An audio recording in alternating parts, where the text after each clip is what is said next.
ನಾನೀಗಾಗಲೇ ರಾಜ್ಯದ ಜನತೆಗೆ ತಿಳಿಸ್ಲಿಕ್ಕೆ ಬಯಸ್ತೀನಿ,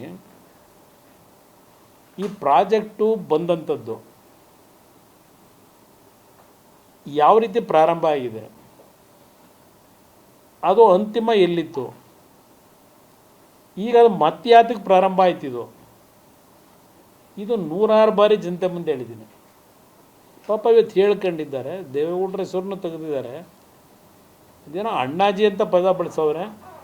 ಕೈ ಮುಗಿತೀನಿ, ದಯವಿಟ್ಟು ನಮ್ಮನ್ನು ನೀವು ಅಣ್ಣನೂ ಮಾಡ್ಕೊಳ್ಳೋದು ಬೇಡ, ನಾವು ನಿಮ್ಮನ್ನು ತಮ್ಮನೂ ಮಾಡ್ಕೊಳ್ಳೋದು ಬೇಡ. ಅದರ ಅವಶ್ಯಕತೆ ನನಗಿಲ್ಲ.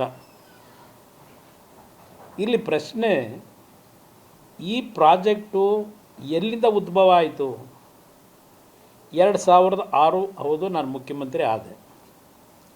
2006ರಲ್ಲಿ ಮುಖ್ಯಮಂತ್ರಿ ಆದಾಗ ಅದೇನೋ ಎಂ ಬಿ ಪಾಟೀಲ್ ಬೇರೆ ಪಾಪ ತೋರಿಸ್ತಾಯಿದ್ರು. ಎಂ ಬಿ ಪಾಟೀಲ್ರು ಏನು ನಮ್ಮ ರಾಜ್ಯದಲ್ಲಿ ಇಂಡಸ್ಟ್ರಿ ಮಿನಿಸ್ಟ್ರಾಗಿ ಏನು ಪಾಪ ಅತ್ಯಂತ ಪಾರದರ್ಶಕವಾಗಿ ಇಂಡಸ್ಟ್ರಿ ಮಿನಿಸ್ಟ್ರಾಗಿ ಲ್ಯಾಂಡನ್ನು ಅಲಾಟ್ ಮಾಡೋದಕ್ಕೆ ಯಾರನ್ನು ನೇಮಕ ಮಾಡ್ಕೊಂಡವ್ರೆ? ನಾನು ಕಾಣದೇ ಇರೋದ? ನಾನು ಆ ಥರ ಯಾರನ್ನೂ ಏಜೆಂಟ್ ಇಟ್ಕೊಂಡಿರಲಿಲ್ಲ, ನನ್ನ ಜೀವನದಲ್ಲಿ ಇಟ್ಕೊಂಡೂ ಇರಲಿಲ್ಲ, ಇಟ್ಕೊಳ್ಳೋದು ಇಲ್ಲ, ಅದರ ಅವಶ್ಯಕತೆಯೂ ಇಲ್ಲ ನಮಗೆ.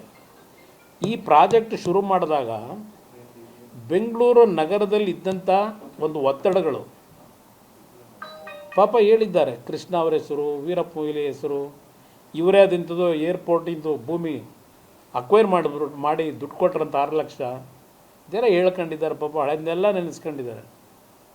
ಶಿವಕುಮಾರ್ ಅವರೇ, ನೀವು ಅವತ್ತೇನು ಮಂತ್ರಿ ಆಗಿದ್ರಿ, ಆಗಿನ ಸರ್ಕಾರಗಳು ಮಾಡಿದಂಥ ಬೆಂಗಳೂರು ನಗರದ ಮೇಲೆ ಬಲಾತ್ಕಾರ ಏನು ಮಾಡಿದ್ರಿ? ಆ ಭೂಮಿಗಳ ಮೇಲೆ ಹೇಳಿದ್ರಲ್ಲ, ಈಗ ಅವತ್ತೆಲ್ಲ 1.5 ಲಕ್ಷಕ್ಕೆ 2 ಲಕ್ಷಕ್ಕೆ ಪಾಪ ರೈತರು ಭೂಮಿ ಕೊಟ್ಟುಬಿಟ್ಟಿದ್ರು. ಇವತ್ತು ಅವೆಲ್ಲ 50 ಕೋಟಿ ಬೆಲೆ ಆಗಿದೆ. ಇದೆಲ್ಲ ಹೇಳ್ಕೊಂಡು ಹೋಗಿದ್ದೀರಪ್ಪ. 50 ಕೋಟಿ ಬೆಲೆ ಆಗಿದೆ, ಇಲ್ಲ ಅಂತ ನಾನು ಹೇಳಲ್ಲ. ಅವತ್ತು 1.5 ಲಕ್ಷಕ್ಕೆ ನೀವು ಅಕ್ವೈರ್ ಮಾಡಿದ್ರು, 2 ಲಕ್ಷಕ್ಕೆ ಅಕ್ವೈರ್ ಮಾಡಿದ್ರು. ನಮ್ಮ ಹತ್ರ ರೈತರು ಯಾರೋ ಬಂದು ಈ ಥರ ಆಗಿದೆ, ನಮ್ಮನ್ನು ಇವತ್ತು ಭೂಮಿ ಉಳಿಸ್ಲಿಕ್ಕೆ ಬಂದು ಹೋರಾಟ ಮಾಡಿ ಅಂತ ನಮ್ಮನ್ನೇನು ರೈತರು ಅವತ್ತೇನು ಕರೆದಿರಲಿಲ್ಲ. ಆ ಒಂದು ಯೋಜನೆಗಳು ತಂದರಲ್ಲಪ್ಪ. ಬೆಂಗಳೂರು ನಗರ ಮುಂದಿನ 50 ವರ್ಷ, ಈಗ ಹೇಳ್ತಾ ಇದ್ದಾರಲ್ಲ, ಇದೇನೋ ಬೆಂಗಳೂರು ನಗರ ಬ್ರ್ಯಾಂಡ್ ಮಾಡ್ತೀನಿ, ಅದೇನೋ ಹೇಳ್ಕೊಂಡವ್ರಲ್ಲ ಎಲ್ಲ. ಈಗ ಬ್ರ್ಯಾಂಡ್ ಬೆಂಗಳೂರು ಮಾಡ್ತೀವಿ, ಅದೇನೋ ಬೆಂಗಳೂರು ಇದು ವಿಶ್ವಕ್ಕೆ ಮಾದರಿ ಮಾಡ್ತೀವಿ ಅಂತ ಹೇಳ್ತಾ ಇದ್ದೀರಲ್ಲಪ್ಪ. ಈಗ ಅವತ್ತು ಮಾಡಿದ್ರಲ್ಲ, ಸಿಂಗಾಪುರ ಮಾಡ್ತೀವಿ ಅಂತ ಹೇಳಿ, ಆ ಬೆಂಗಳೂರು ನಗರ ಮುಂದಿನ 50 ವರ್ಷಕ್ಕೆ ಯಾವ ರೀತಿ ಆಗ್ಬೋದು ಅನ್ನೋದನ್ನು ಕಿಂಚಿತ್ ಯೋಚನೆನೇ ಮಾಡಿದೆ. ಅವತ್ತು ನೀವು ಮಾಡಿದಂಥ ಬೆಂಗಳೂರಿನ ಅಭಿವೃದ್ಧಿ ಇದೆಯಲ್ಲ, ಅದರ ಫಲ ಇವತ್ತು ಬೆಂಗಳೂರಿನ ನಾಗರಿಕರು ಅನುಭವಿಸ್ತಾ ಇರ್ತಕ್ಕಂಥದ್ದು. ನಾನು ಆಕಸ್ಮಿಕವಾಗಿ ಮುಖ್ಯಮಂತ್ರಿ ಆದವನು.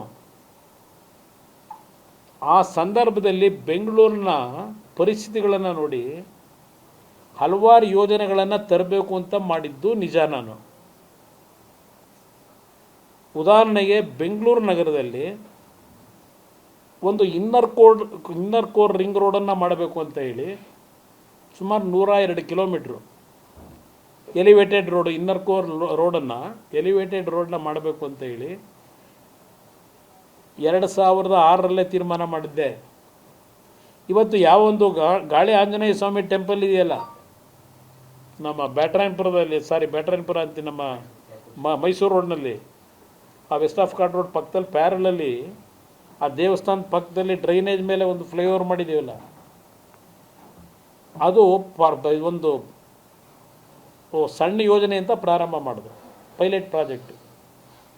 142 ಕಿಲೋಮೀಟ್ರು ಬೆಂಗಳೂರು ನಗರದಲ್ಲಿರ್ತಕ್ಕಂಥ ಈ ಒಂದು ಕಾಲುವೆಗಳಿತ್ತಲ್ಲ, ರಾಜಕಾಲುವೆ, ಅದರಲ್ಲಿ ಎಲಿವೇಟೆಡ್ ಕಾರಿಡಾರ್ ಮಾಡಬೇಕು ಅಂತ ಹೇಳಿ ಎಲಿವೇಟೆಡ್ ರೋಡ್ಗಳು ಮಾಡಿ ಸ್ಕೂಟ್ರು, ಆಟೋಗಳು, ಸಣ್ಣ ವೆಹಿಕಲ್ಗಳು, ಕಾರ್ಗಳು ಓಡಾಡೋದಕ್ಕೆ 142 ಕಿಲೋಮೀಟ್ರ್ ಯೋಜನೆ, ಅದನ್ನು ಸಹ ಮಾಡಬೇಕು ಅಂತ ತೀರ್ಮಾನ ಮಾಡಿದ್ದವನು. 5 ಟೌನ್ಶಿಪ್ ಮಾಡಬೇಕು ಅಂತ ತೀರ್ಮಾನ ಮಾಡಿದವನು ನಾನೇ. ನಾನು ಇಲ್ಲ ಅಂತ ಎಲ್ಲೂ ಹೇಳಿಲ್ಲಪ್ಪ, ಗೌರವಾನ್ವಿತ ಮುಖ್ಯಮಂತ್ರಿಗಳೇ.